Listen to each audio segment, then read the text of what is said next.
Tk'emlúps. My name is Rissel Coy. I'm also known as Starlight Thunderhorse. I'm also known as Laloya. I'm also known by some other names from different ceremonies, and I'm honored today to serve as the moderator for today's public presentation, as well as for the media event that will immediately follow. My family hails from Canoe Creek First Nation, as well as the Lower Statliam area. I am a member of Secwépemc First Nation, which is the Lower Statliam, but I am very closely connected, and I honor my Secwépemc relatives from the northern Secwépemc Tk'emlúps, and I'm really delighted and honored to be here today in Secwépemc Ulu. We recognize the territory of our Secwépemc ancestors today and where we're coming to you from.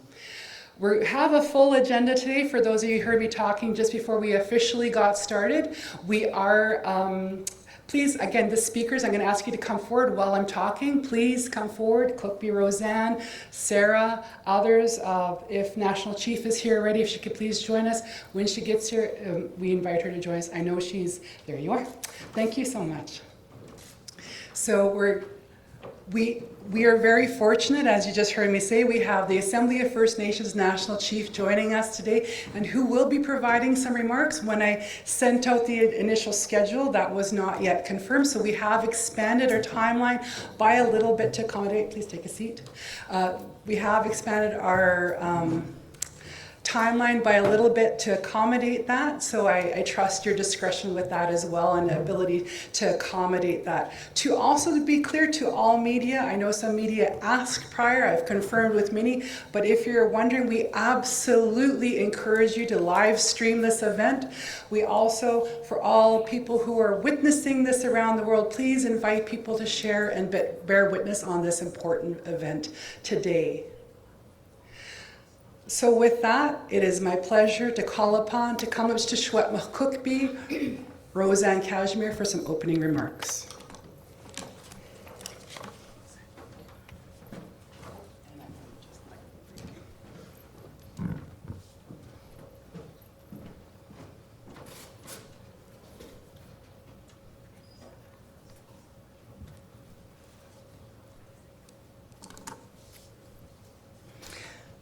Waikopaitip, Cookby Roseanne Cashmere, Rinsquest, the Kamloops to Secwépemc. First of all, I just want to say thank you so much to the Tk'emlúps to Secwépemc Cultural and Language Revitalization Department for starting us off in a very good way by singing the welcome song and welcoming all of you here today. Also, I would like to say a heartfelt Cooksjatchum to Mona Jules for starting us off in a good way with the grounding, the much needed grounding that we needed through prayer to the Creator, and Cook's Jam. So as we begin this public presentation today, I want to begin by acknowledging Indian Residential School survivors and intergenerational survivors. There are no words sufficient to express the comfort and love that we wish to express to all of you today. We see you, we love you, and we believe you. I also want to acknowledge all of the communities that are grappling with their recent findings. We grieve with you in this confirmation of further missing children at other Indian residential schools. We stand with you and we move forward on to the next steps to address these heart-wrenching findings. Cooksjatchum to the Tk'emlúps to Secwépemc Council and members for joining me today. It is together that we can face such daunting work and ensure as caretakers that we move forward with deepest respect and love for these missing children. I stand here today strong because of the immense support that start both with our community and that I have received from the community since the news broke out on May 27th. I am so thankful to be joined today by Secwépemc, our Secwépemc relatives from across Secwépemc. I also want to say Cookschatcham and thank you to Splatsin Cookby Wayne Christian, who is here with us, Nisconlith Cookby Judy Wilson, Canoe Creek Cookby Hank Adam, also to Phyllis Webstad, ambassador and a founder of the Orange Shirt Society. I would also like to say that we also have Sid Leckie from the city RCMP, and we also have William Wallace and Dee with us today from our local detachment. Additionally, I also want to thank the following people for joining me today. The Assembly of First Nations National Chief Roseanne Archibald.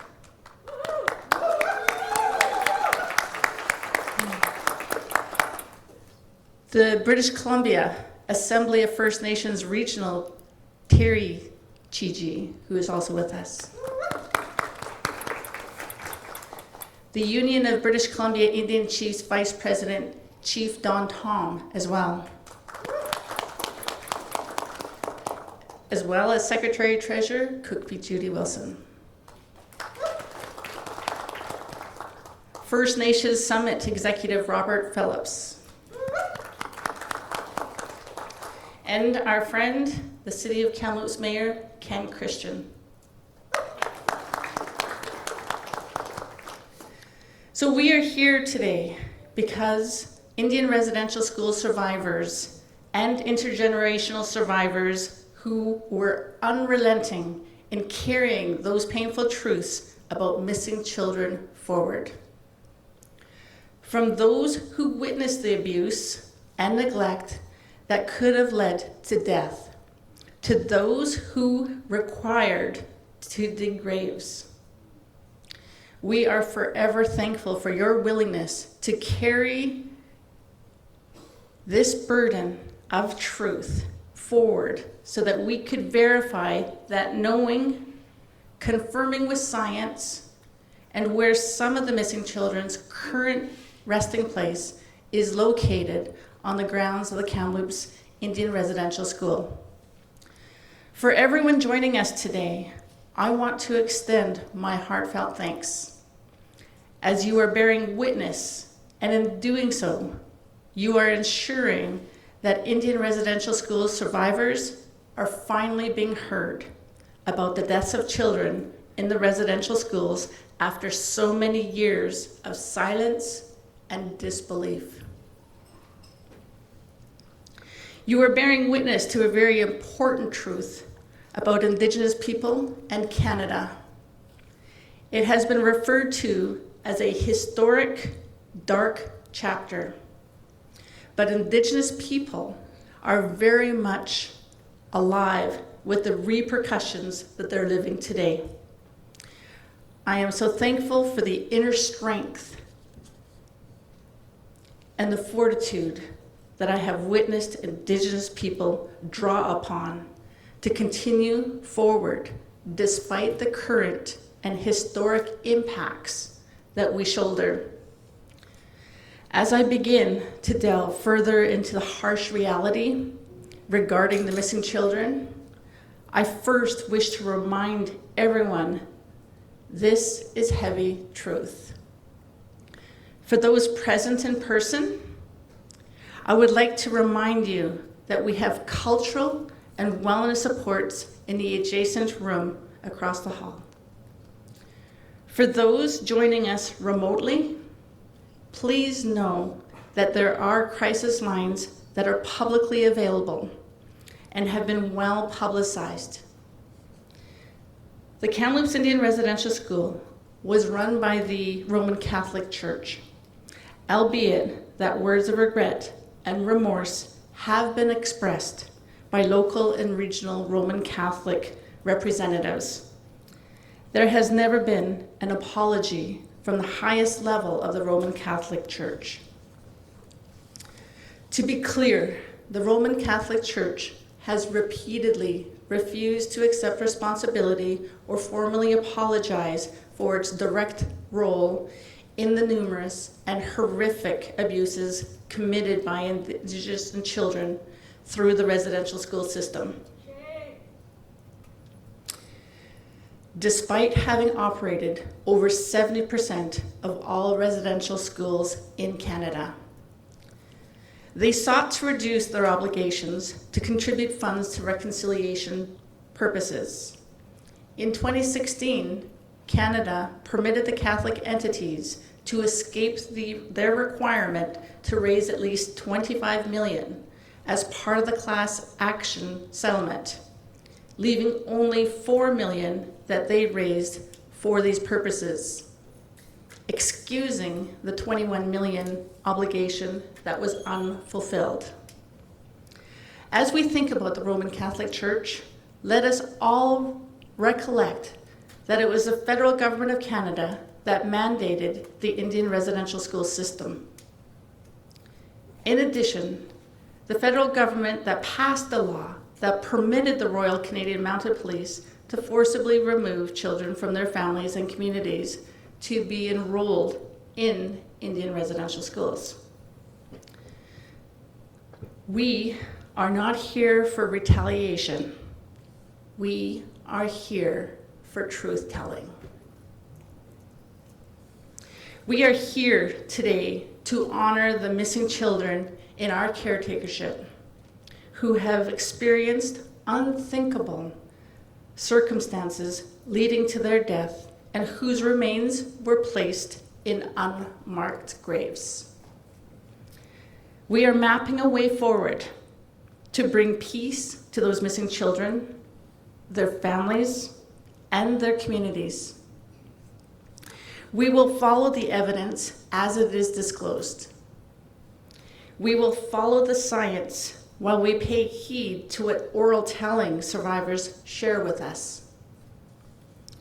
With that, it is my honor to call forward the ground penetrating radar specialist, Dr. Sarah Bellew from the University of Fraser Valley, to present the findings from the investigation that she conducted on behalf of the Kamloops Indian. Keep going. Okay, do I keep going? There you go. Thank you.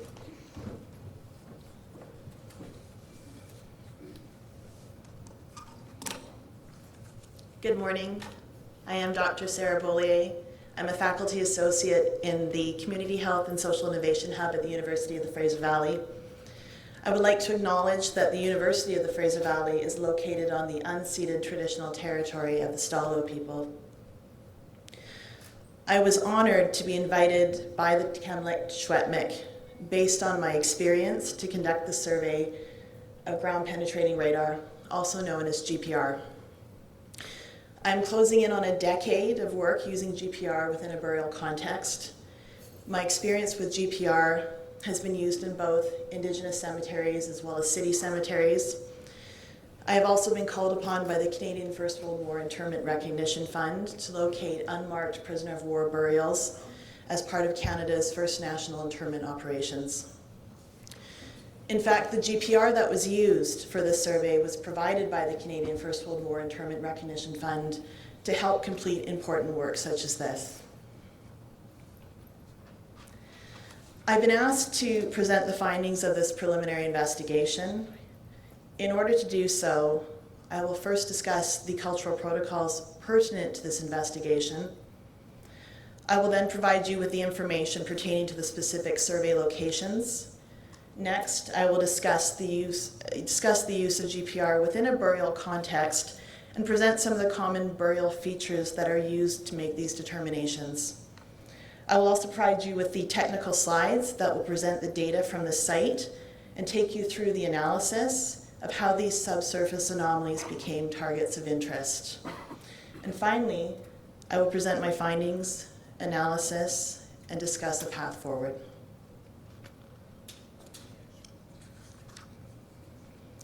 From the outset of this preliminary survey, It was important to include community members in the design, the process, interpretation, and review of this investigation. This meant that incorporating Indigenous values, ceremonies, and methods was an essential part of this process. Cultural protocols took place prior to, during, and after the survey was completed, while oral histories from knowledge keepers and cultural monitors guided the specific survey locations. I would like to pay my respects to the cultural monitors and the knowledge keepers whom were present to monitor, provide oral histories, as well as the requisite ceremonies. Cultural protocols are as equally important as the science behind GPR. And given the nature and sensitivity of this work, one cannot be done without the other. It is important to note that remote sensing, such as GPR, is not necessary to know that children went missing in the Indian residential school context. This fact has been recognized by Indigenous communities for generations. Evidence has existed in government and church archives for more than a century. Canada's Truth and Reconciliation Commission's final report identified between 4,000 and 6,000 missing children, but anticipated that these actual numbers would be much greater. All residential school landscapes are likely to contain burials of missing children. Remote sensing, such as GPR, merely provides some spatial specificity to this truth. Between May 21st and 24th, 7,000 square meters of land, just under 2 acres, was covered in the location of the apple orchard at the Secwépemc Museum and Heritage Park. This area of interest was chosen for the survey based on a number of factors. First, the knowledge keepers' oral histories that recall children as young as 6 years old being woken in the night to dig holes for burials in the apple orchard. Second, a juvenile rib bone that surfaced in the same area. Third, a juvenile tooth that was excavated from a shovel test pit during an impact assessment conducted by Simon Fraser University's archaeology department.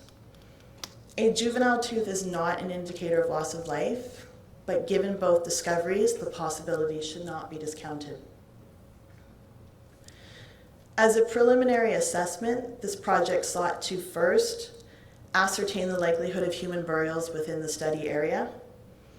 Second, begin a preliminary assessment of the possible locations of specific burials.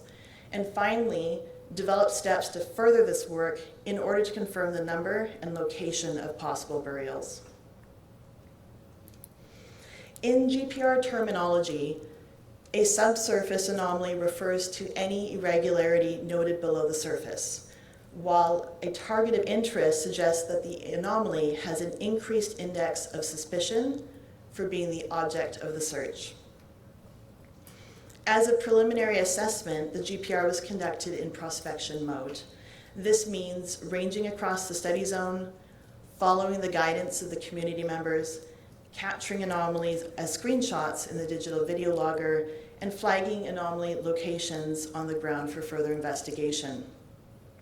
In addition, grid surveys were conducted for in-depth study as a trial for recommended next steps.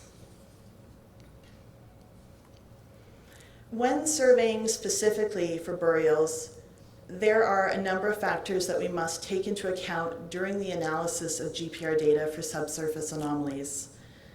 The type of burial, whether it be casket, a vault, or natural, will result in notable differences in the reflection signatures, while a casket can be further differentiated based on the material that's used, typically wood or metal. The date of the burial will also affect whether the casket is intact or has deteriorated or collapsed. Further, when surveying for natural burials with no casket, one must pay attention to the very subtle soil disturbances reflected in the data. While the depth of the burials can change based on age at time of death and the season in which the burials were dug, typically shallow graves for smaller burials such as juveniles and frozen ground prior to mechanical excavation would also affect the burial depths. Thus, when a grave was dug in the winter, prior to the use of machinery, the depth of the grave was limited by the challenge in penetrating frozen ground. The common features of a formal burial in a cemetery setting typically include a convex reflective pattern at the upper surface of the grave shaft, vertical refractive patterns at the sides of the grave shaft, a horizontal reflective pattern at the base of the grave, and also a range of possible reflective patterns for the contents of the grave. These features are not exclusive to burials. However, in areas where burials are expected, they can act as preliminary confirmation of the likelihood that burials exist and of their specific locations. This slide provides you with a visual of Gpr data acquired within a typical Canadian cemetery context with formal burials. This is not data from the Kamloops Indian Residential Site. The gray screen on the right with the two red lines running through it is known as a radargram. This is what we see on our Gpr screens while we are in the field. On this screen, we can see the signature hyperbolic response of an adult burial 1.8 meters below the surface. This hyperbolic response correlates with the adult burial in the blue screen on the left. The blue screen on the left is recorded in slice view and exemplifies a grid system conducted in 25 centimeter transects. This provides a bird's eye view moving incrementally below the surface where one can view the entire gridded section at once. In this case, an adult burial on the right and a child's burial on the left. It should be noted that the colors on this screen are arbitrary. Typically, dark blue represents the areas with no soil disturbance, while red represents areas with the deepest level of soil disturbance. Thank you.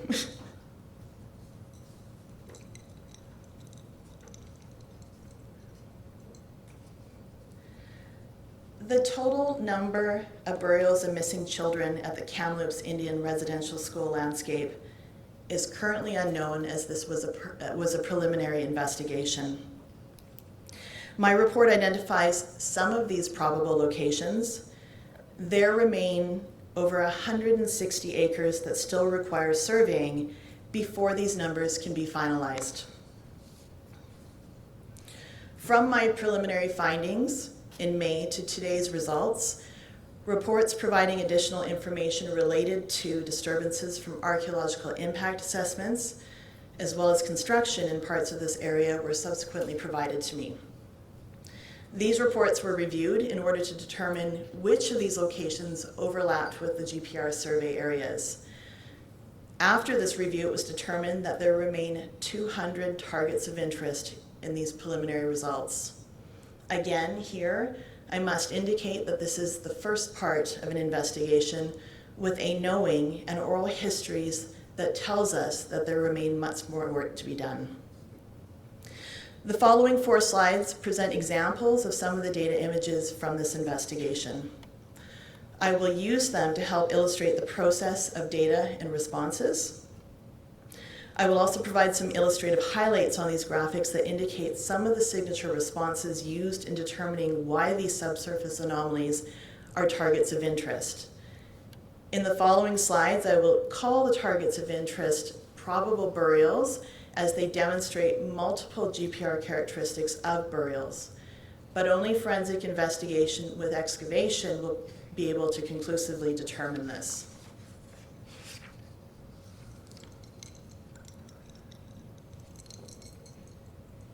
In the following screen captures, the x-axis indicates the length scanned on the surface, while the y-axis indicates the depth of anomalies below the surface. In each of the following screen captures, you will also notice a faint gray dot marked under each of these probable burials. This was a mark that I had placed on my Gpr screen in the field in order to make note of these particular anomalies for further analysis. On this slide, the probable burial is located to the right of your screen. The probable burial contains multiple Gpr characteristics of a burial. First, the orange semicircle indicates the convex reflective pattern of the upper surface of the grave shaft that lies approximately 0.7 meters below the surface. The red arrows indicate the vertical refractive patterns of the sides of the grave shaft. Above this, a surface depression can also be seen above the potential grave shaft. Surface depressions are common at known cemetery sites. Depressions occur over time when the loose soil used to fill a burial shaft compacts or when a coffin eventually collapses. Now let me take you to the middle part of the screen capture where we see tree roots that are located just past the 5-meter mark, just the previous screen. These roots have a lower amplitude signal as well as a smaller hyperbolic response, which begin right at the surface and not too far below it. On the second screenshot, it contains several different anomalies that can be contrasted with the probable burial. Here, the probable burial is noted on the right of the screen as well, just past the 15-meter mark. It has a notable soil disturbance above the hyperbolic response, in addition to reflections from the edge of the vertical grave shaft. The reversed polarity of the wave, seen here as black, white, black, indicates a void space below this hyperbolic response. Now, immediately prior to the 15-meter mark, we can see the low amplitude signals from the tree root system. And at the 7-meter mark, we can also see what we call ring down signatures, which is indicative of a metal object below the surface. Both the tree roots as well as the metal object are much smaller hyperbolic responses and are located near the surface, unlike the probable burial that remains 0.8 meters below the surface. In this third screen capture, the probable burial is observed with a larger, more rounded hyperbolic response just past the 20-meter mark. It also lies approximately 0.7 meters below the surface. There is a distinct soil disturbance above the area where the probable burial is located, and there's also a clay layer that abruptly terminates where the probable burial is located and continues again after it. This probable burial can be contrasted with the much smaller stone located to the left of the screen just prior to the 15-meter mark, which demonstrates a smaller, much sharper hyperbolic response. The purpose of these slides is to demonstrate that there are many different anomalies that can be seen beneath the surface, and each of these present with a different set of signatures that require a specialized skill set to analyze and interpret. This would be no different than the skill sets required by a physician in order to read and interpret an X-ray. In this final screen capture, it represents one of the areas that we gridded on the site. The blue grid on the left is recorded in slice view, and the data on the right represents a single line of the same grid, indicating a target of interest that correlates with the area in the left screen capture. Next slide. In addition to the Gpr characteristics of burials noted in the survey area and presented in the previous screen captures, I will reiterate that there was additional supporting evidence. The depressions in the orchard that correlate with the subsurface anomalies observed in the Gpr data. There was an east-west configuration of the subsurface anomalies in the orchard that support typical Christian burial traditions. The juvenile rib, bone, and tooth discovered in the same survey location. And finally, but most importantly, the ceremonial knowledge keepers' oral histories that recall burials in this location. A preliminary investigation such as this is not intended to provide exact numbers or final results, but rather to confirm the existence of burials. These results are as conclusive as Gpr allows, but only forensic investigation with excavation will provide definitive results. In my experience, though, approaching a decade of work using Gpr within a burial context, there are very likely to be many human burials in the study area. Further remote sensing such as Gpr should be conducted to locate all possible burials. After all, this investigation has barely scratched the surface, covering just under 2 acres of the total 160-acre residential school site. In concluding this presentation, I would like to circle back to a statement that I made at the beginning. Remote sensing such as Gpr is not necessary to know that children went missing in the Indian residential school context. This fact, this knowing, has been recognized by Indigenous communities for generations. All residential school landscapes are likely to contain burials of missing children, and remote sensing such as GPR merely provides some spatial specificity to this truth.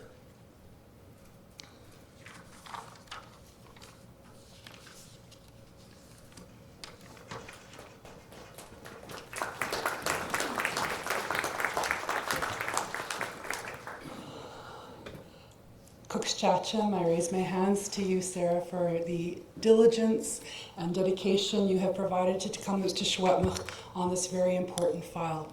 At this time, we're going to turn virtually to Dr. Lisa Hodgett, who is the president of the Canadian Archaeological Association. So please welcome Dr. Lisa Hodgett. Oh, you are, I don't know if you're muted or we need to get the sound on our end. Just one moment, please, if you want to just say hello to us again till I work on the sound. We have no sound for her, so just a minute, Dr. Lisa. I'll try again. There we go, perfect. Thank you so much. Thank you. I'm Dr. Lisa Hodgett. I'm the president of the Canadian Archaeological Association, and I'm an associate professor in the Department of Anthropology at the University of Western Ontario. I'm joining you from London, Ontario today, and I want to acknowledge that London is on the traditional territories of the Anishinaabe, the Haudenosaunee, the Nathawak, and the Attawamean peoples. I've been an archaeologist for 30 years. I'm a settler, my family's roots are in Britain. But for the last 15 years, it's been my privilege to do my archaeological work in close collaboration with Indigenous communities, and in particular with the Inuvialu of the Western Arctic. I'm very grateful to the Tk'emlúps First Nation for the invitation to be here to bear witness today. Many thanks to Dr. Bollier for her excellent report. It's clear that she brings a great deal of expertise and also a great deal of heart and commitment to do the work in a respectful way, and a way that's culturally appropriate. She gave us a great overview of what ground penetrating radar can and can't tell us. As Cookby Casimir noted at the outset, the news of Dr. Bollier's findings and similar findings from other residential school sites in recent weeks has brought to the surface a lot of pain and trauma for many Indigenous communities, and especially for survivors, intergenerational survivors, and their families. I hope so much that they've found some comfort in the massive outpouring of support that we've seen from around the world. I think it's unfortunate, as Dr. Bollier noted, that it took this science to wake the world up to the truth that survivors and their communities have known for years, and is so clearly documented in the Truth and Reconciliation Commission reports from 2015. The TRC laid out a path towards healing that would allow us to build respectful relationships between Indigenous and non-Indigenous Canadians. And I think it's time for all Canadians to hold the Government of Canada, other levels of government, and the churches that run so many of these schools accountable. They can talk about reconciliation, but until we see real movement to implement all 94 calls to action of the TRC, those are just empty words. Given the massive size of the area around the Kamloops school, the 200 targets of interest, those probable burials that Dr. Bollier identified, are only the beginning. It was a very small area that she investigated, and further work is clearly required to confirm the number and the location of potential graves at the site. It's also really important that we remember that Kamloops is only one of 139 schools in the Indian residential school system. We also know that there were other schools, day schools and residential schools, that weren't covered by the TRC. So 139 is not the whole number. We're talking clearly about thousands and thousands of missing children. And given this huge scale, I think it's clear that the funding that's currently been provided by governments for investigating and commemorating these missing children is going to fall short. Every Indigenous community has the right to self-determination. That's outlined by the TRC and in the United Nations Declaration on the Rights of Indigenous Peoples, which the Government of Canada adopted the recommendations of in 2016.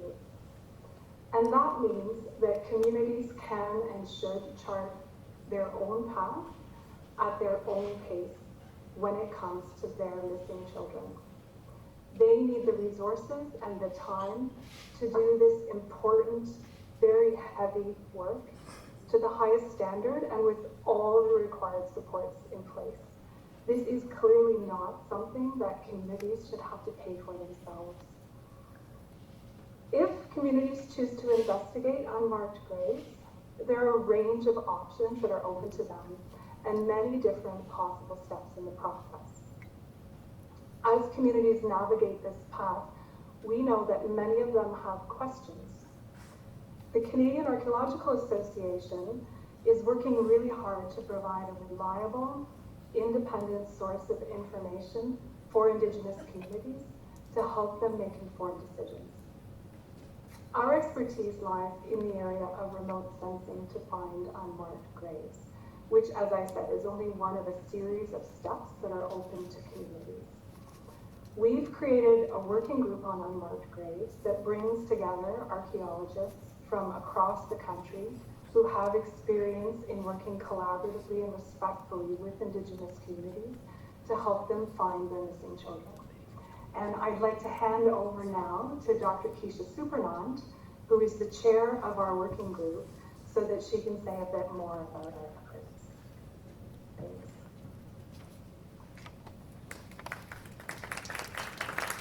Thank you, Lisa. Can you hear me? Okay, I'm on. Tanse, Keisha Supernant Nitsikatsan, and Miss Kuchini Skydan Virginia, Mia. Hello, and I'm Dr. Keisha Supernant. I am Métis, and I'm director of the Institute of Prairie and Indigenous Archaeology, as well as an associate professor in the Department of Anthropology at the University of Alberta. And I'm also the chair of the Unmarked Graves Working Group of the Canadian Archaeological Association. I'm coming to you today from the lands of Treaty 6 and the Métis homeland in Edmonton, Alberta. And I too am honored to have been invited to participate in this event today. I want to begin by thanking the groups so far and to support the clear communication of the results that Dr. Beaulieu had provided.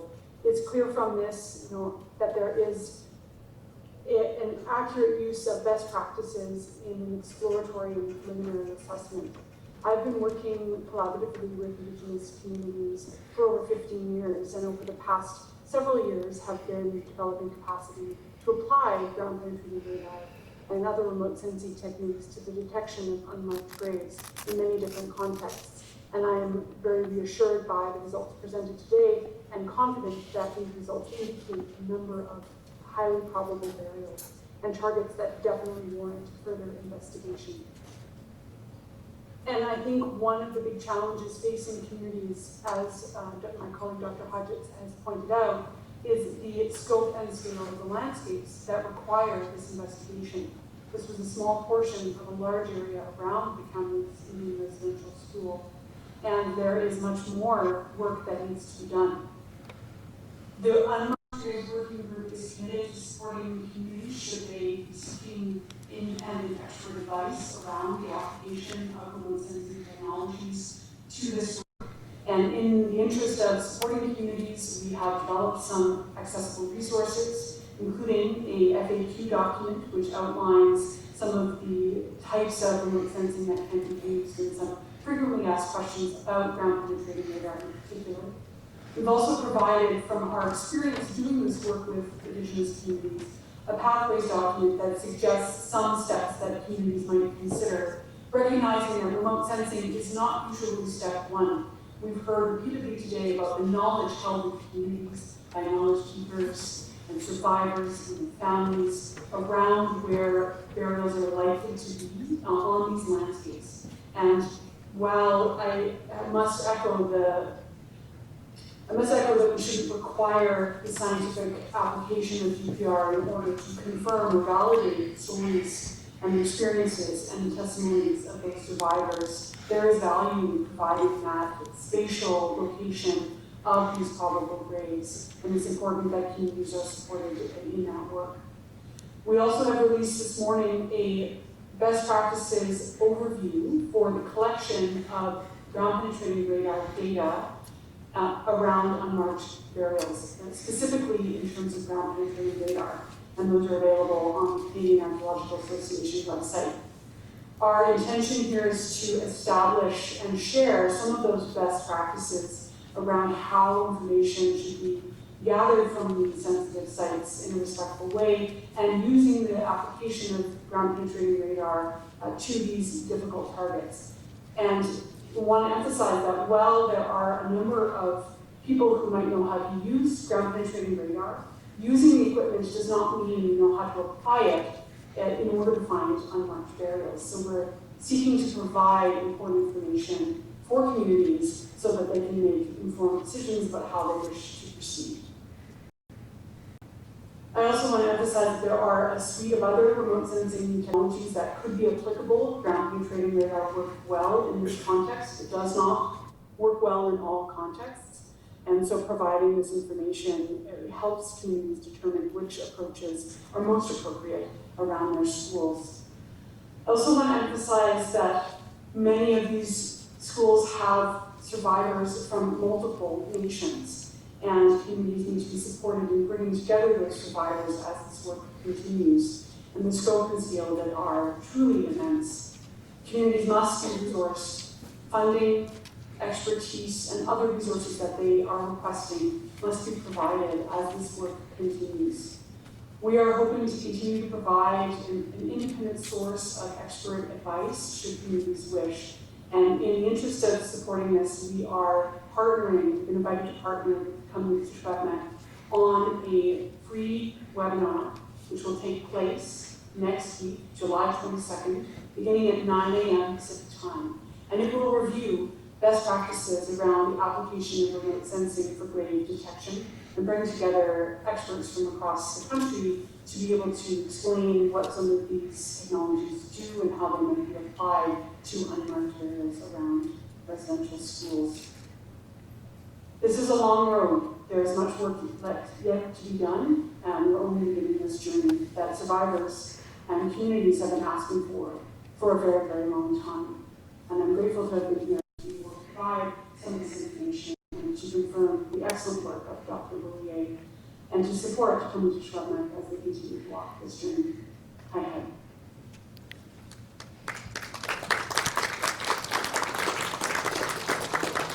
Tk'emlúps, a heartfelt thank you to both Dr. Lisa and Dr. Keisha, both for being here today for us. We also appreciate that you're going to be joining the Tk'emlúps Special Assembly to answer any questions, concerns, or further information that the community members who are the caretakers of these missing children may have for you. We also look forward to next Thursday, the 22nd, for that free webinar for all First Nations, Métis, and Inuit organizations and communities, and you can find more information on the Tk'emlúps website about that. At this time, it's my pleasure to call upon again Kamloops Secwépemc Cookbee, Roseanne Cashmere, to talk about some next steps.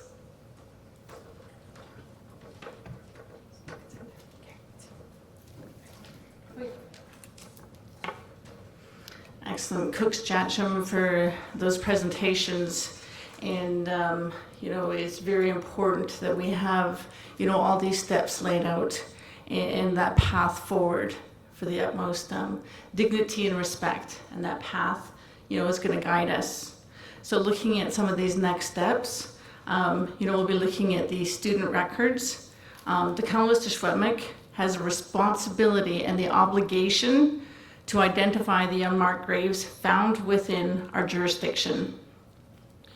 A critical first aspect to achieving those burdens is full and complete disclosure of the records held by the Canadian government and the Oblates of Mary Immaculate, specifically the student attendance records that were created by the institutions that were administered the Kamloops Indian Residential School.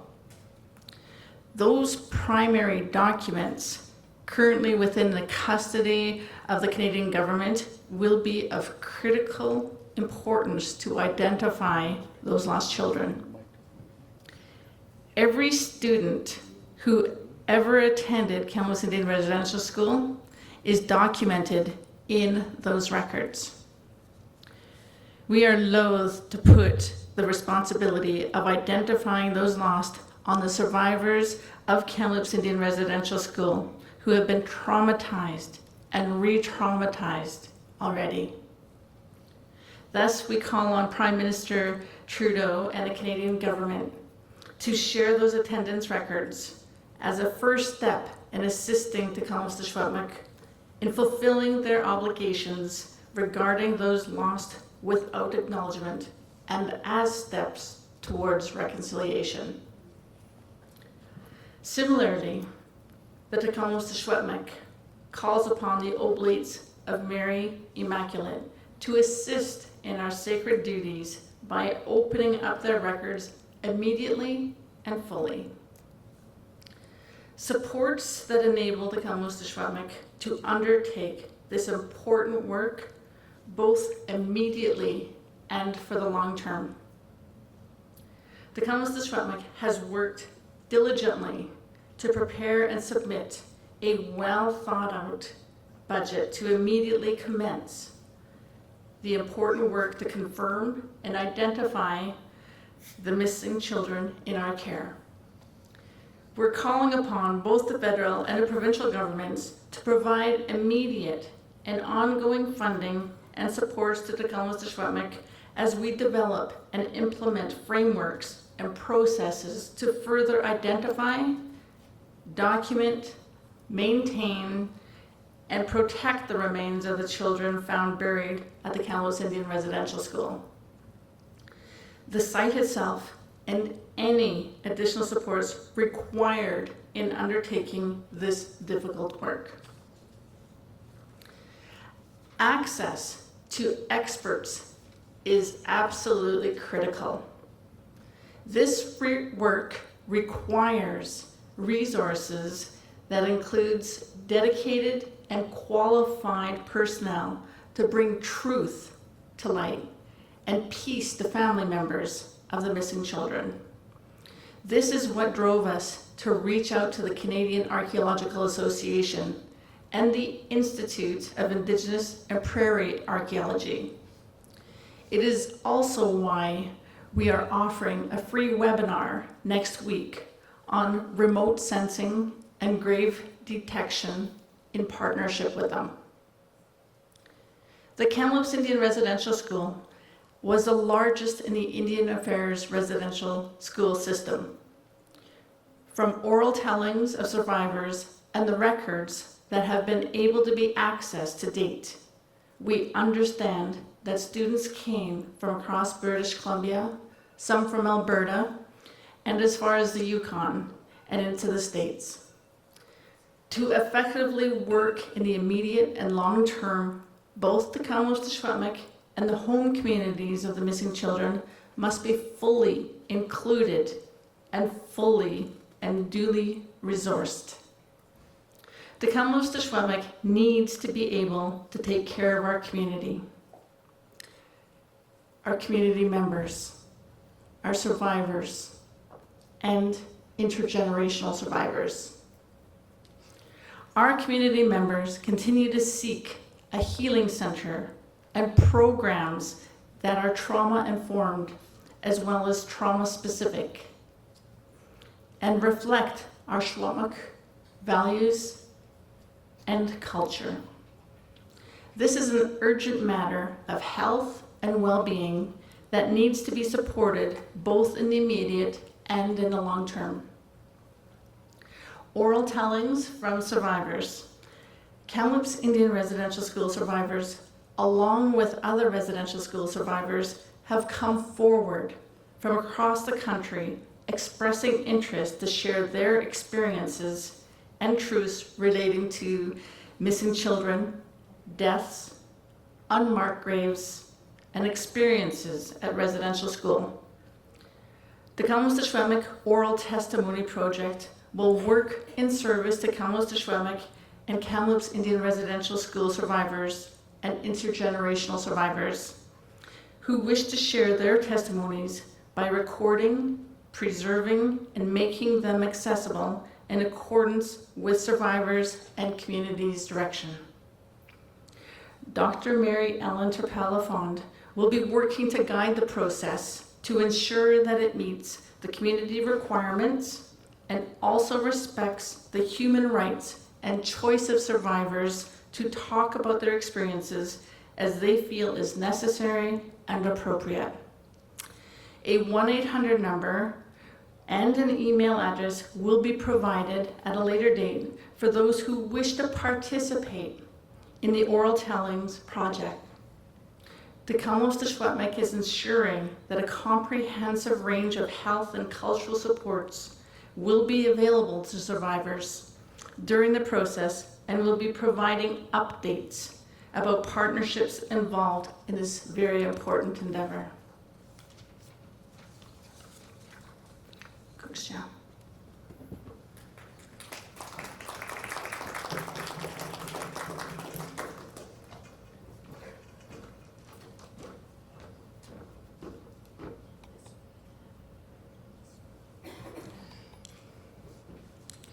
At this time, it is my honor to call forward some survivors to provide their statements.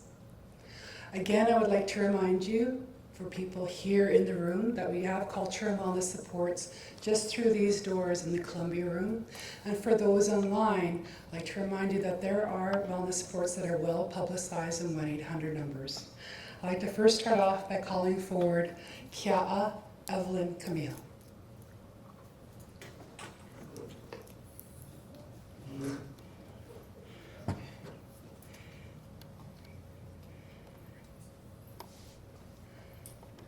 We are very fortunate today that we're going to have 3 survivors share with us today, and then we'll move on to further parts of our program. Thank you.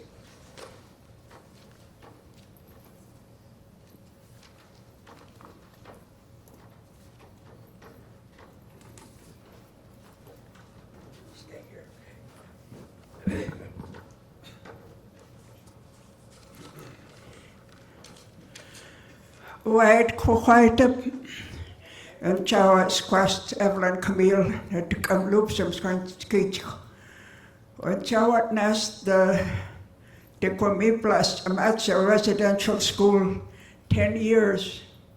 I attended the residential school for 10 years.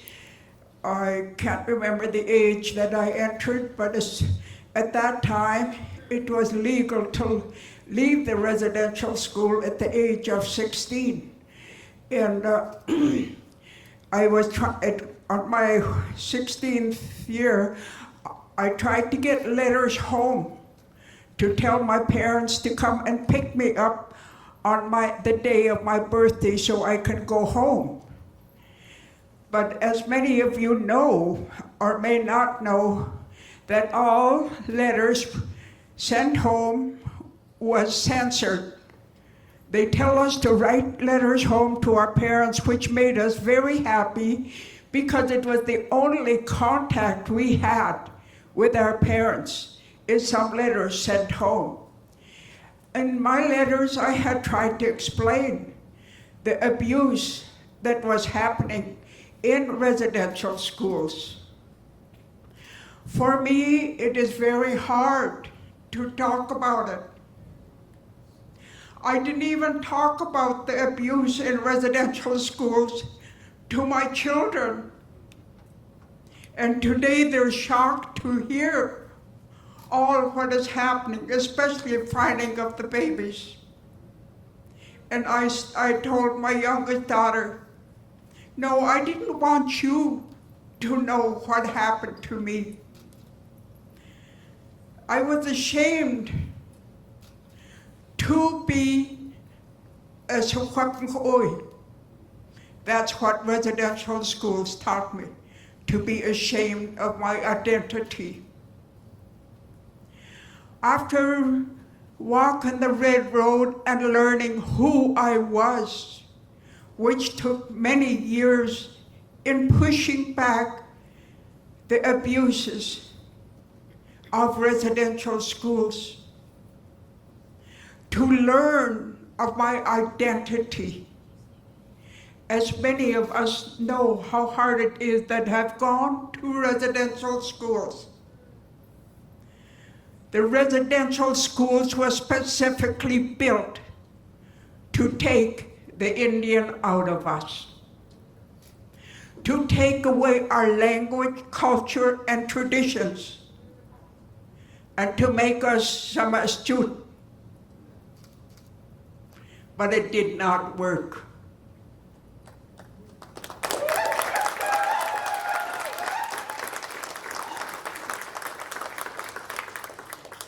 As our culture, language, and way of life is still with us. It will always remain with us to know our identities. Our children must know who they are. At a late age, my children came. Why didn't you tell us? I couldn't share my sorrows with them. Even though I had sent them to a Catholic school, St. Anne's Academy. Why did you send us to Tk'emlúps school, the black robe school, knowing what I went through? They questioned me later, why? At that time, I had known that the St. Anne's Academy had the highest academic standards, and I wanted my children to have the best of education until we built our own school. And now many communities have built their own school, and the way of life is being taught to the children. The respect for our culture and traditions, and the way of life of our people, of our sacred ceremonies, must not be forgotten.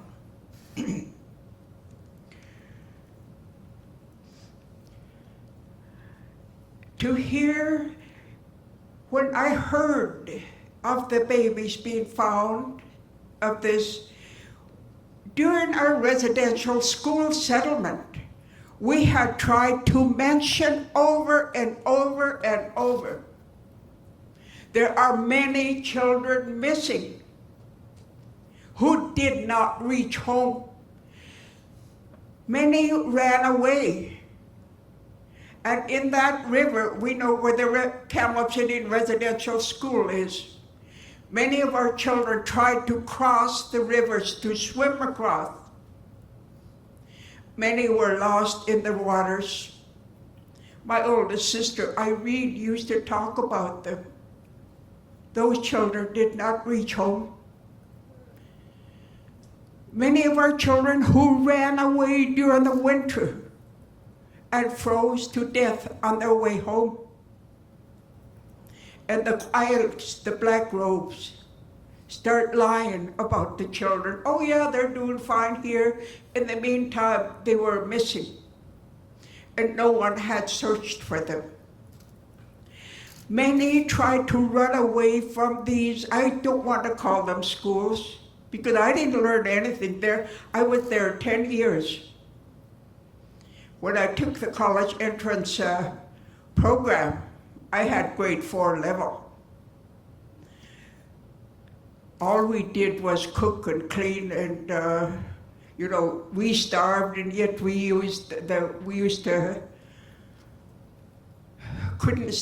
had to steal much of our food in order to survive, and that's only part of our survival in residential schools. The residential schools was built to beat our language, culture, and traditions out of us. It was meant to break up our families. We know our families were strong.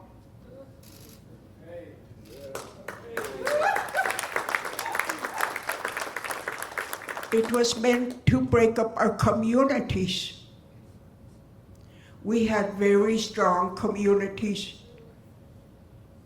I remember those days. We had a chief, we had a roving chief that used to go from, or a judge. We had our own justice. We had our own child welfare system. We didn't depend on a child welfare to tell you you're raising your children wrong, you gotta do it this way.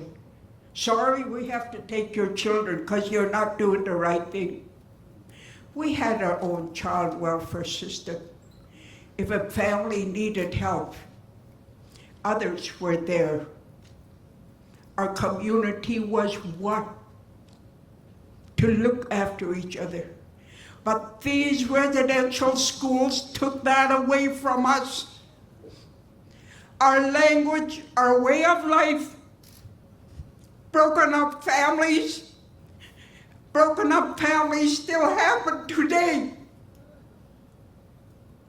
With the Child and Family Services, we have to end that system and be responsible for our own children in our communities. That was how it was, and that is how it should be. The responsibility of our children is the families, the community.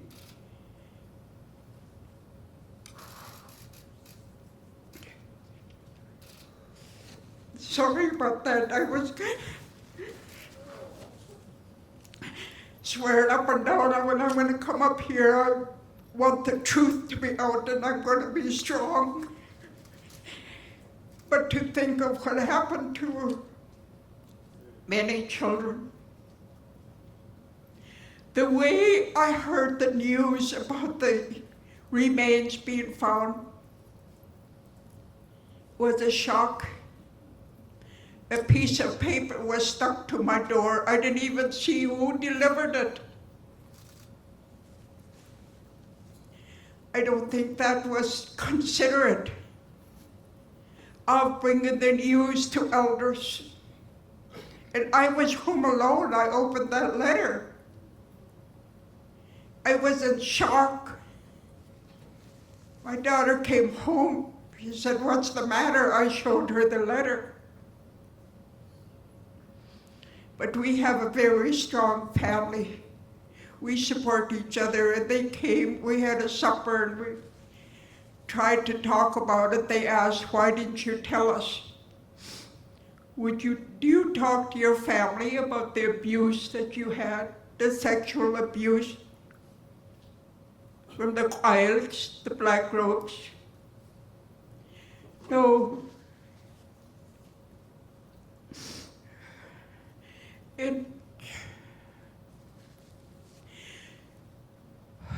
The truth and reconciliation. I often wondered, what the hell does that mean? Do they want to hear the truth, really? We have tried to tell them the truth. And who are they? Who is going to listen? Reconciliation, they threw a few silver coins to us. Did that make me feel better? No. What made it worse is many of our survivors. It killed many of our survivors who could not heal themselves from the drug and the alcohol that was introduced to our people. We lost many during that settlement. That settlement did not help heal many of the wounds. Yes, it made my life a little better for a little while.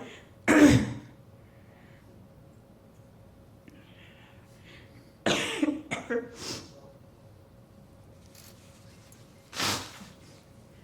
I try to take lots of notes here, but it's all scribbly, you know how you're trying to keep notes.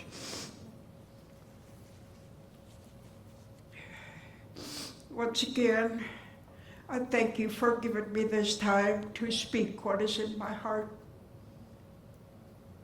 I'm very saddened about the findings. Although we did try to say a long time ago to tell the people, the politics, that many of our survivors are missing. Now, what next is what I want to know. What I want to know, what I would like to see, is the burial site to be left undisturbed. Yes, there may have to be some studies to be done. What good are those studies going to do for us, for an individual, for me? It's going to tell me that, yes, they were murdered by Tk'emlúps. Is that going to make me feel better? I don't think so. Those remains should be left undisturbed. I had tried to go down there to say prayers, but I couldn't even cross some line.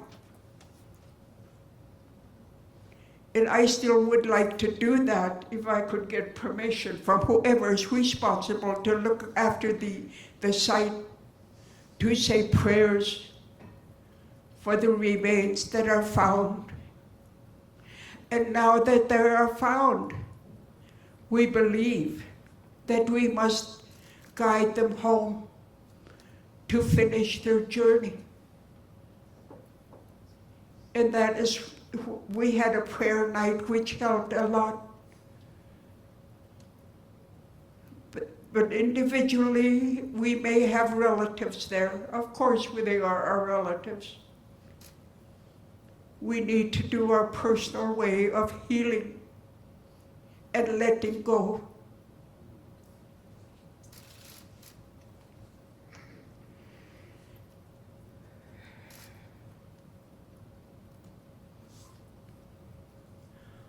I think that's all for now. Thank you for giving me the time to speak. Stand quickly.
Thank you for your patience. After something like that, I wanted to check in with the other survivors.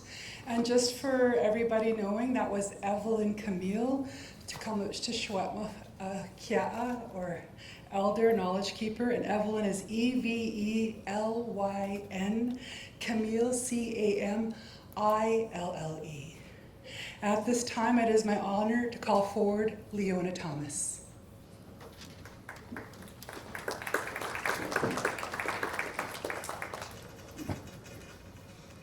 Thank you, Evelyn. Good morning, everyone. Initially, I said no to this request, but I think it's really important for our younger generations to understand, be informed and be educated, and moving forward. Take the courage and strength that Evelyn shared with us, and many more survivors across this country.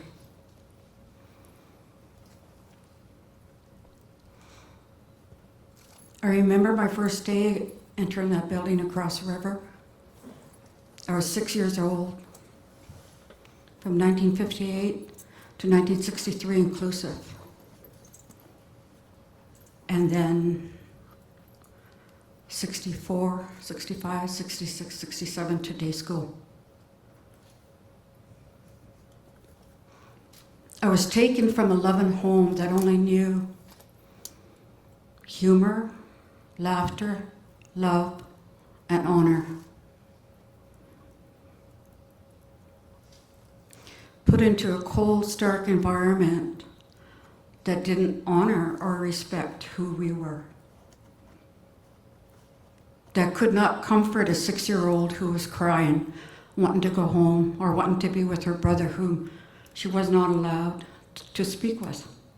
I jumped on my brother's back going through those front doors, and they had to pry me from him. That was the first time we were ever separated. For those of you who have children that age, grandchildren that age, just imagine what that would feel like. I was put into a dancing group that learned every ethnic dance except my own. I knew how to Irish jig, I knew how to 8-hand reel, I knew how to do the Mexican hat dances. And through that learning process, this is where the abuse was really amplified. It took me a long time to be able to cry.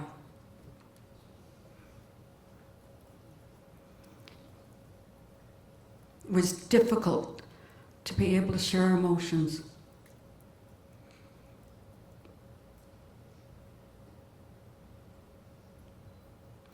Today, not so much. I cry when I'm happy, I cry when I'm sad, and I cry when I'm joyful.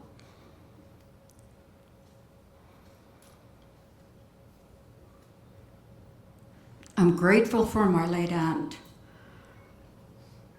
as I entered my teenage years to bring a group of us from our community to learn our own Secwépemc songs and dances. I proudly shared the swan song and taught my granddaughters when they were young to create an understanding of where they come from, a part of where they come from. I want to end by having you participate in this small little exercise so you can get a better understanding of what some of us experienced. I want you to close your eyes.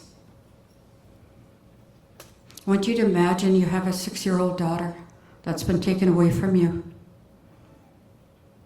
You have no choice. You have no one to turn to. No one believes you. That little girl, for the next 5 years,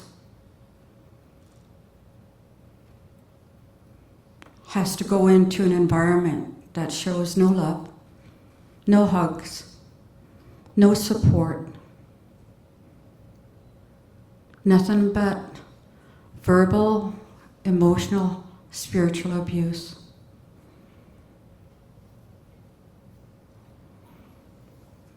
When I was going through the claim, the federal lawyer kept asking, if there was so much abuse, why did you take it? And I replied to her, what 6-year-old child could say no Those are the types of comments that were made, not only to me, but probably everyone who had to go through that process. It's not an easy way to share experiences that have only been shown you as shame. I agree with Evelyn that our identity, our dignity, and our self-esteem was really eroded. Our ability to speak. I can't speak my language today because of what I experienced across that way. I've tried. I've gotten so many beatings for speaking my language that I'm sure that there's a subconscious block that just didn't allow me to do it. But that's okay.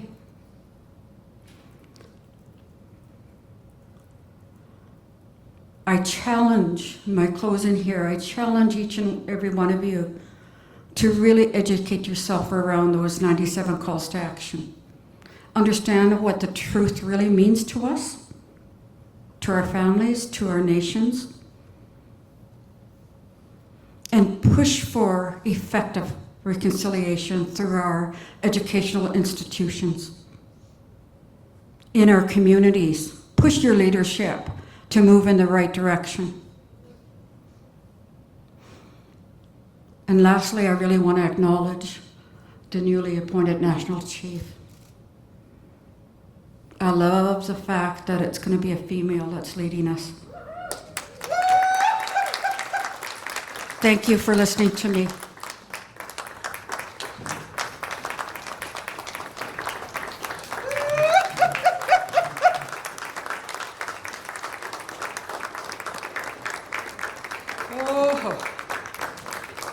Thank you so much. That was Leona Thomas. Leona, Leona, Thomas, Thomas, Leona Thomas. We're just going to make a quick adjustment here to accommodate Kia'a Mona Jules, who is our last survivor to testify today or to provide her statement. She's going to go right here. So for the camera person right there, I'm going to ask you to move back.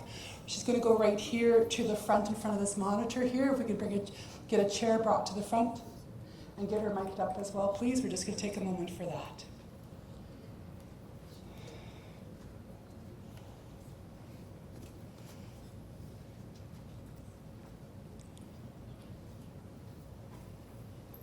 Again, for those in the room, I'd like to remind you that there are culture and wellness supports provided just outside in the Columbia room, just outside the doors to my left. And for everybody watching online, again, it's very well publicized, the various 1-800 numbers, crisis intervention, as well as Indian Residential School Survivor Society crisis line. And we encourage you to reach out if you so need it.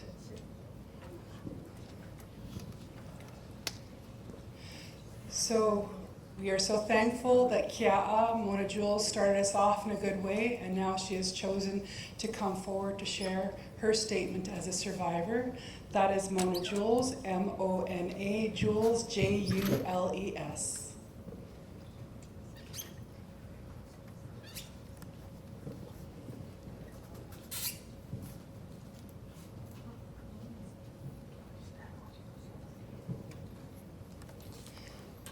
This will be our last survivor speaking today, and I'm going to ask for media to please use your utmost discretion. We are not including our survivors as part of the media event, and I also would check with anybody who's accompanying them whether or not they wish to be interviewed, and I would ask that you refrain if that's at all possible. At this time, we're going to now go to Mona Jules. Hello everyone, my name is Mona Jules. My Aboriginal name is Milmanetqua, and I'm a residential school survivor. I started there around 1947-48 and continued at about age 6 or 7. I entered the school there. And it wasn't by family choice, it was the government choice.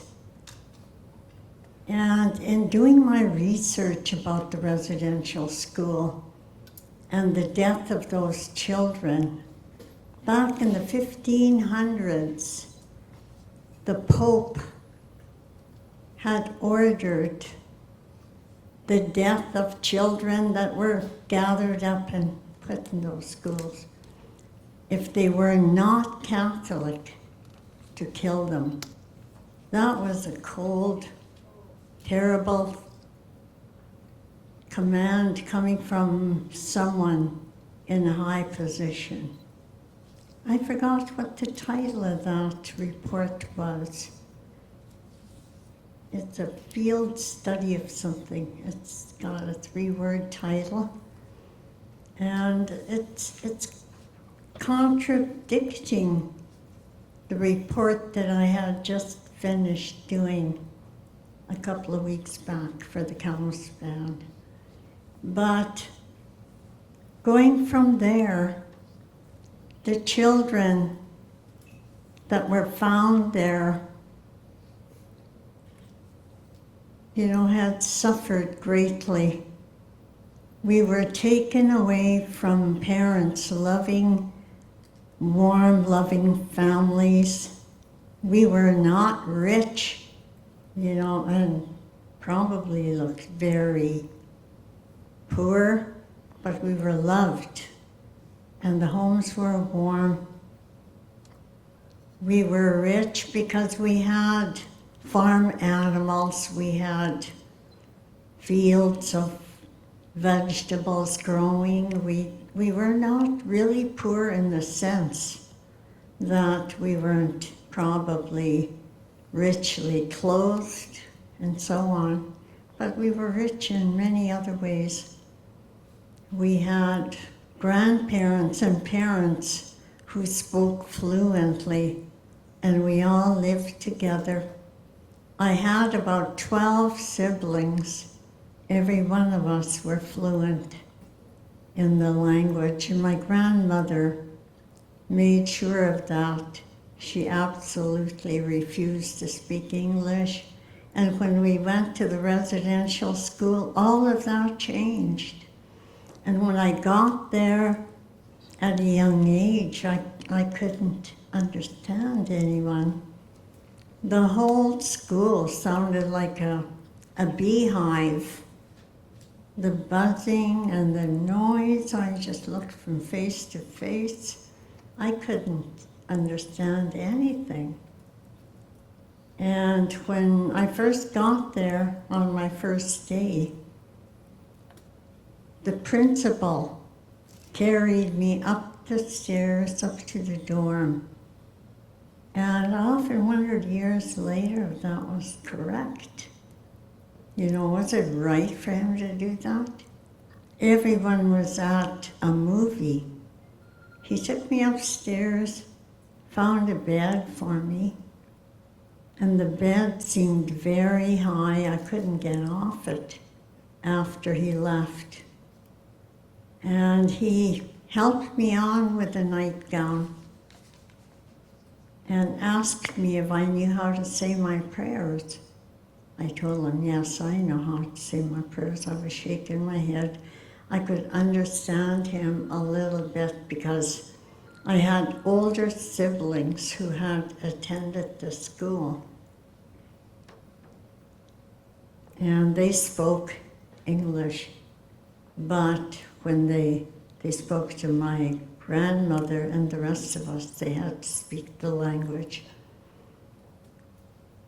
So everybody was gone. I was alone in that dark dorm, and I cried myself to sleep. I was wondering when my mother would come to pick me up. When was my mom and dad going to show up and rescue me, take me away from this cold place?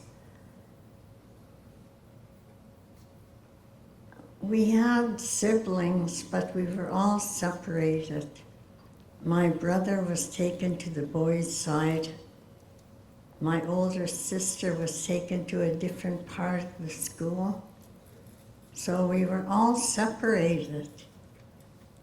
And after hearing about those children being found along the orchards and other places, I often wondered what would have happened if I hadn't being able to say my night prayers in my language,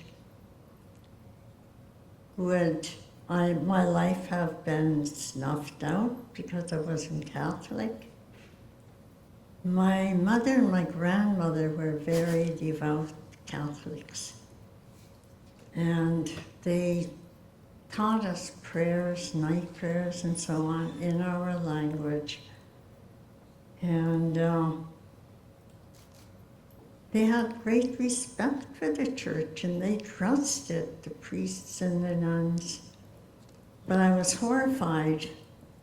You know, my mother always said, oh, those nuns are so beautiful. You know, they're like angels.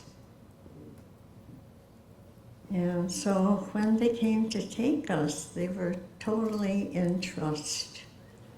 But they were told if we weren't allowed to go there, that my parents would be taken away by the police and put in jail. So later on, when my brother was about 10, 12 years old, my father took him to hunting camp and kept him there for 2 weeks. And eventually he said, I'm not going back to school. I'm going to be going fishing to the fish camp pretty soon. But first of all, I'm going away with Dad and Grandpa to go hunting for a while. And then eventually I saw him at school and in the class. I walked up to him and asked him, I thought you were staying home. I thought you were at fish camp. And he said, no, the police came and threatened to take Dad. I had to come back. So the nun who was supposedly the teacher asked me, who were you talking to? I told her that was my brother. And she said, your brother. So I thought, accusing. I was only 8 or 10 years old, for heaven's sakes. And I couldn't understand why she used that tone of voice with me. You know, it's putting shame in me at that age for speaking to my brother. And we weren't allowed to speak to family at, any age. I thought that was not right, but we couldn't have a voice that anyone could listen to. You could scream and cry and beg, and there was no one there to rescue you. We were strapped and beaten. You could scream and scream. There was no one there to come to your help. And when I watched that residential school report a few years ago, where these people came to your rescue, I thought, that isn't even true. That never happened. That film that they showed was not the truth. The abusive situation there that they showed is probably true. I probably would have been abused, except I had a 13-year-old sister who passed away in that school. And my mom and dad were not notified until after the fact.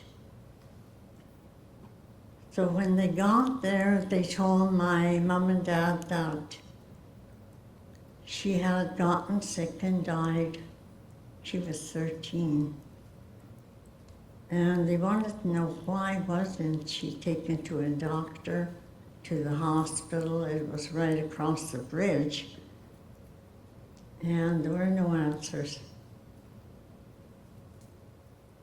My father beat the principal up so badly, knocked him down from floor to floor, past the entrance, down towards the dining room stairs.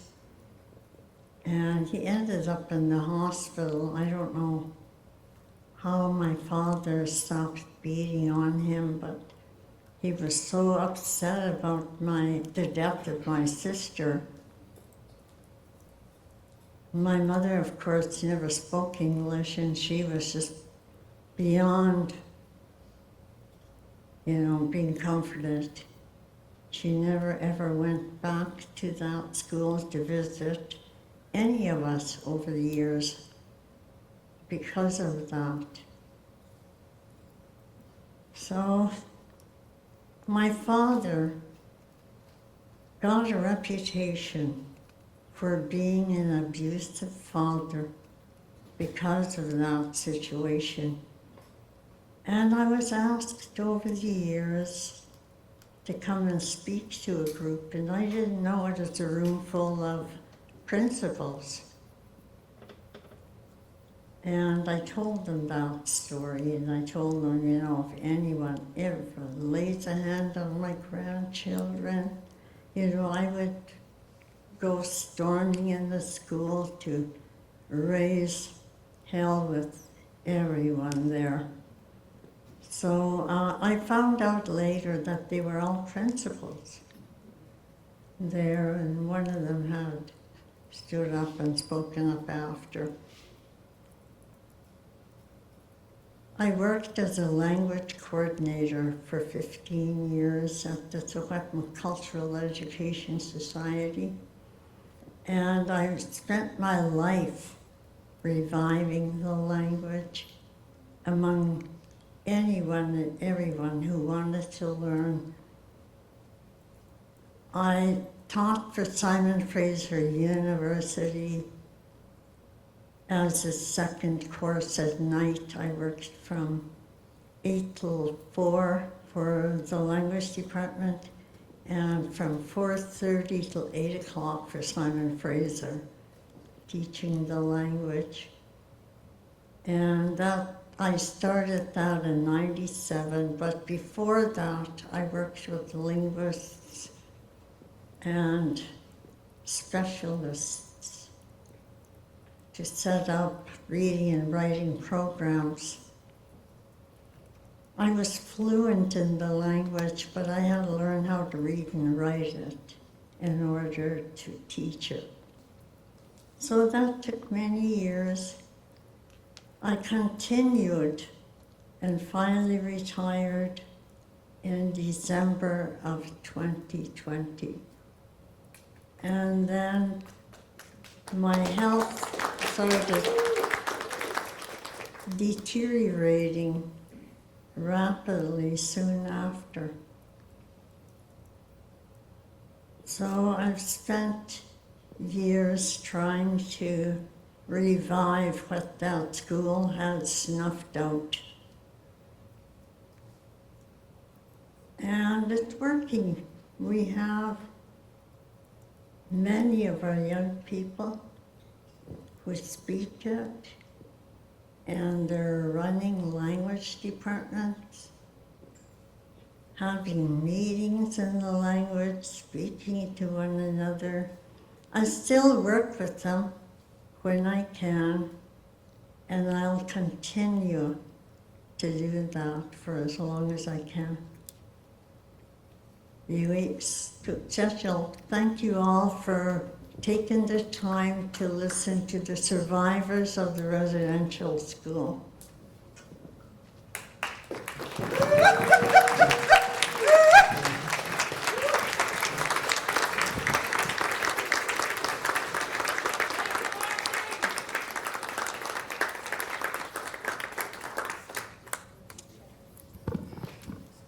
To everybody present here today in this room, to everybody online, I make no apologies for extending the time to fully hear whatever our survivors wish to share with us today.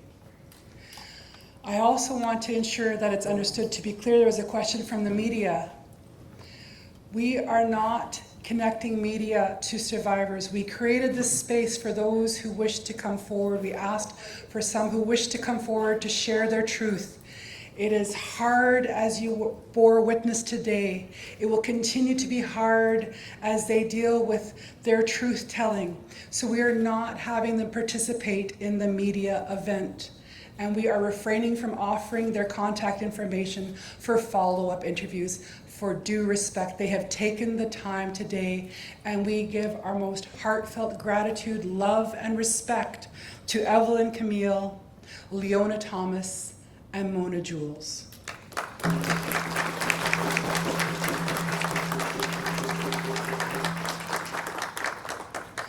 We know that now that you have unpacked yourselves and those memories, there is some repacking and healing, and we know that it is a journey that you have chosen to take on our behalf, at our bequest. And we thank you, and we pray for that healing and that being heard to provide at least some measure of comfort. We see you. At this time, it is my honor to call upon newly elected National Chief Roseanne Archibald for the Assembly of First Nations.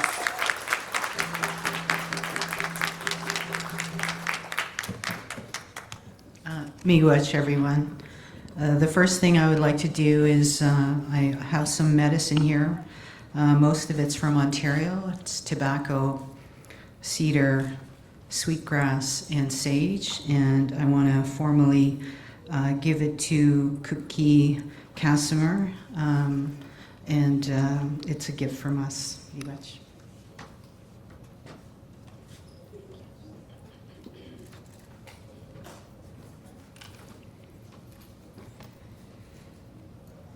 I do want to take some time. This is a very emotional moment, and I would like to ask everybody to join me in just grounding ourselves before I start speaking.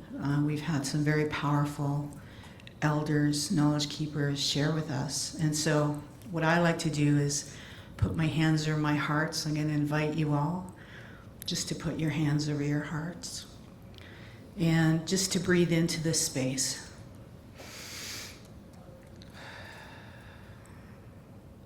This is where our love is.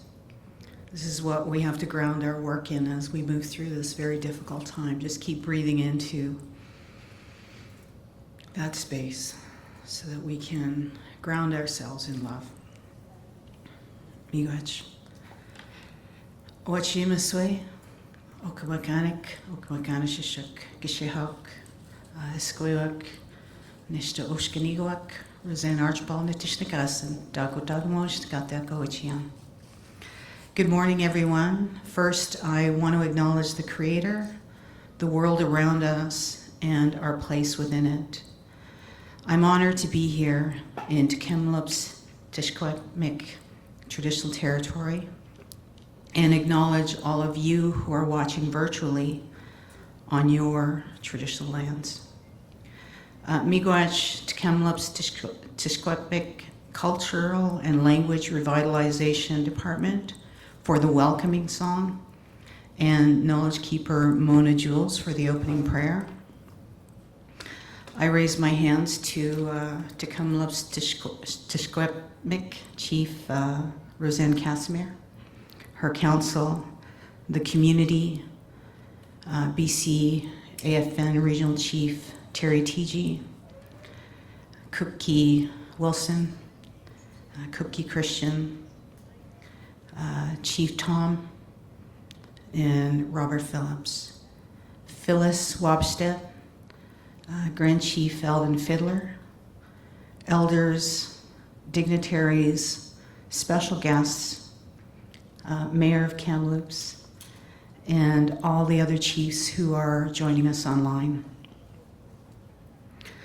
Most importantly, I would like to say miigwech to the Kamloops Indian Residential School survivors who are joining us here in person, and all of those survivors who are watching online. Ninanaskamon, which in my language means I am thankful, I am grateful, I thank you. Ninanaskamon Evelyn Camille, Leona Thomas, Mona Jules, who spoke their truth so powerfully.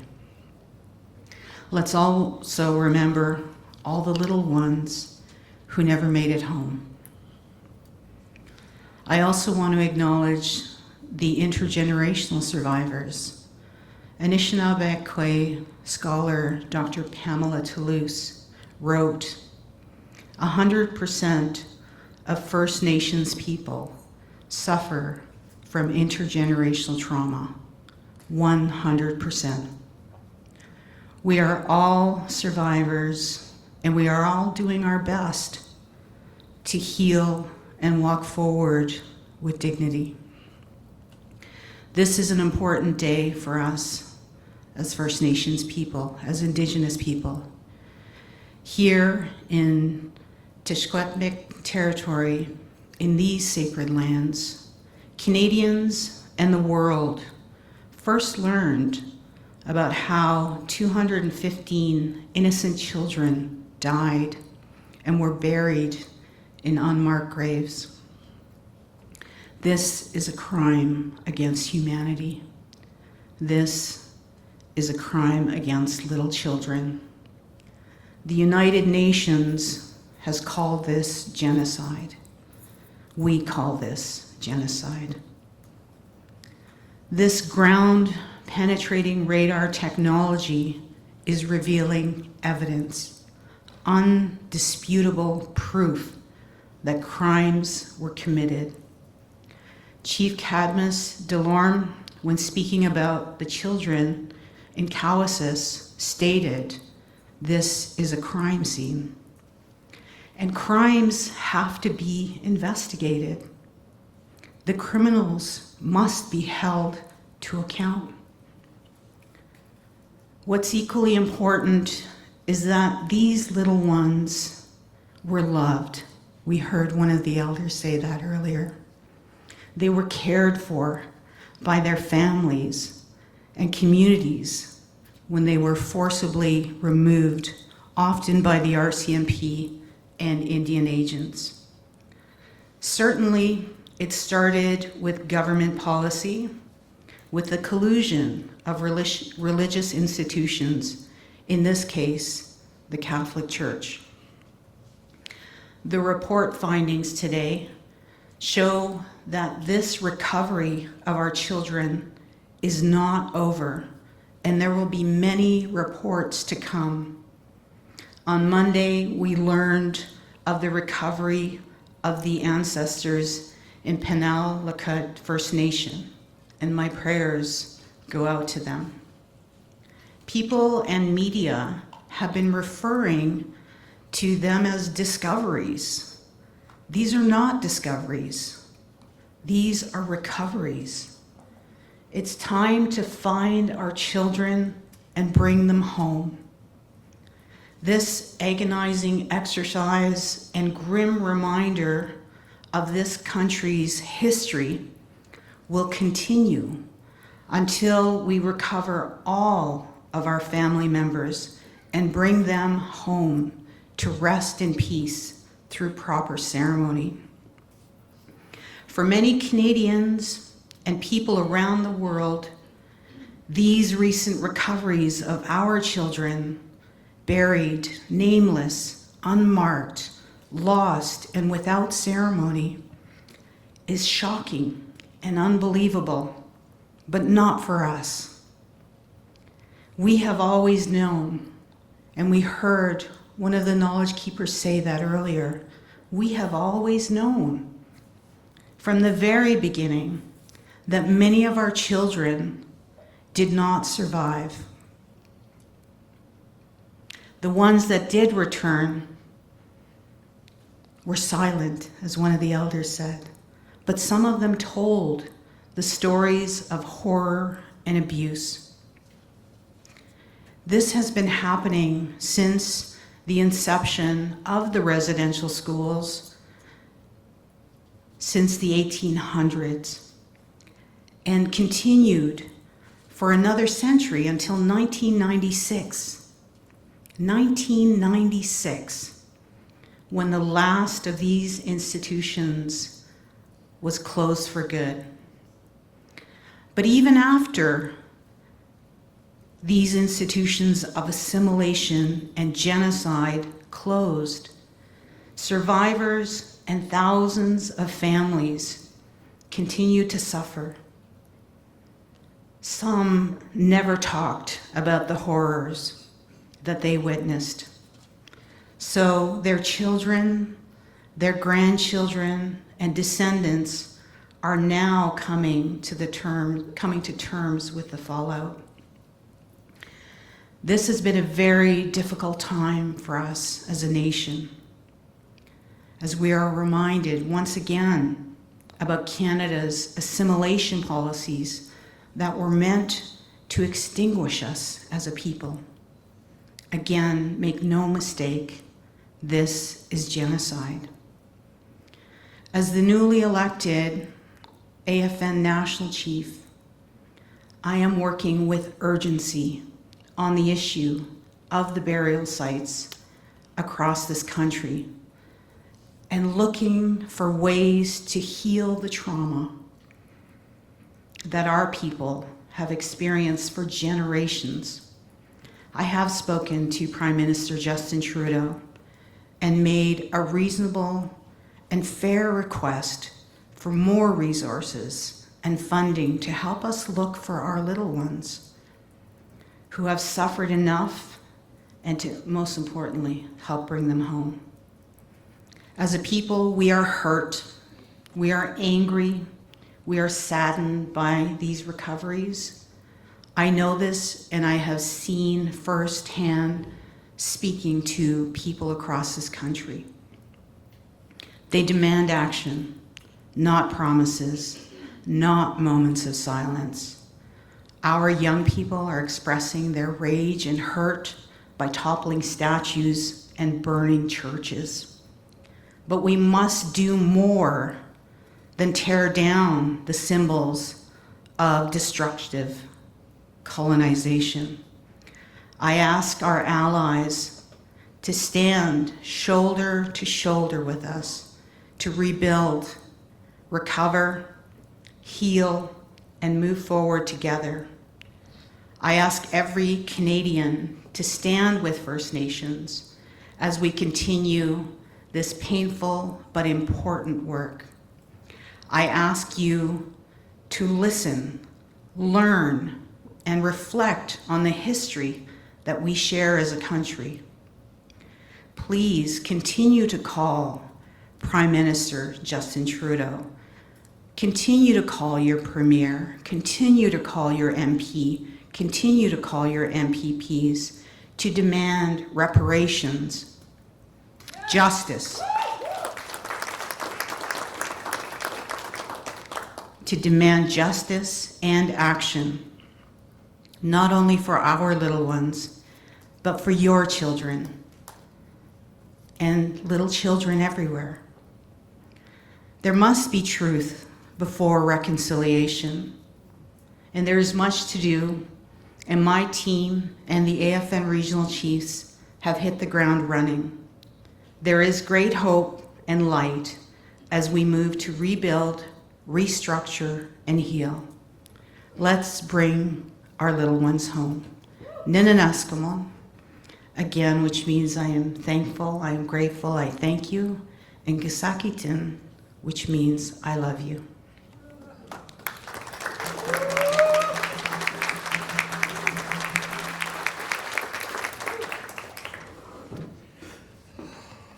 My goodness.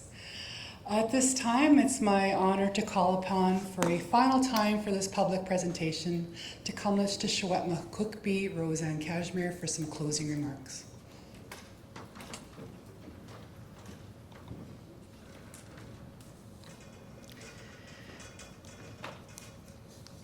First of all, I just want to take a deep breath. feel that.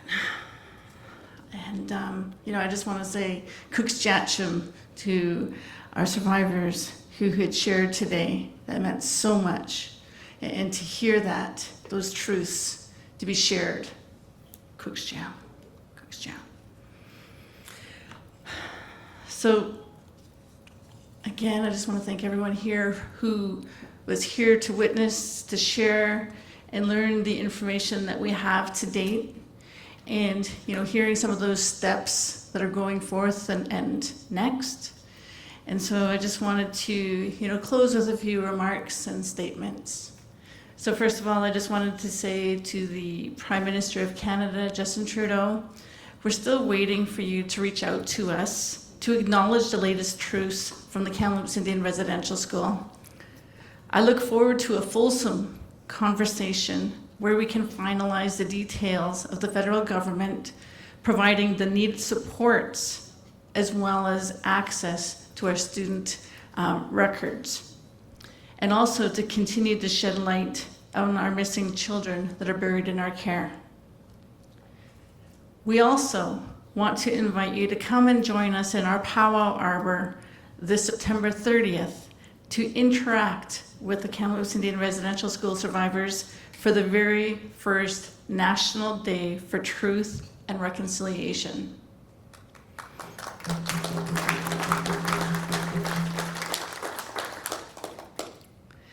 To everyone who joined us today, being in person or virtually, thank you. Tk'emlúps. A special thanks for National Chief Roseanne Archibald for coming to join us today to bear witness, but also speak truth to power on the next steps for a national plan. Tk'emlúps. Now, aware of their lost loved ones, maybe buried, home communities, and families of missing children, we seek peace and knowing as soon as possible. Now the cries of the missing children have been heard, and it's time to show them much love, much honor, and much respect.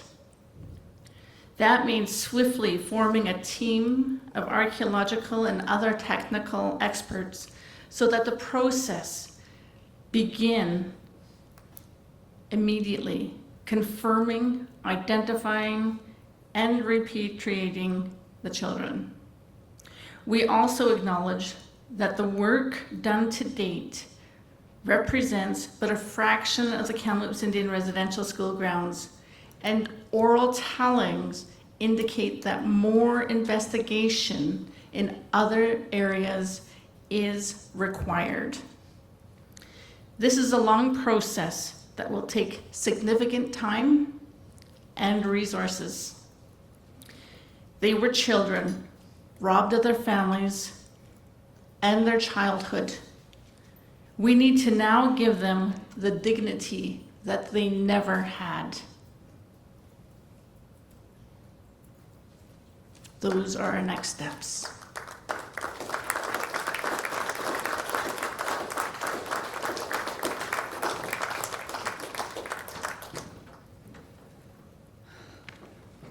Tk'emlúps, thank you so very much, Cookbee Roseanne Cashmere.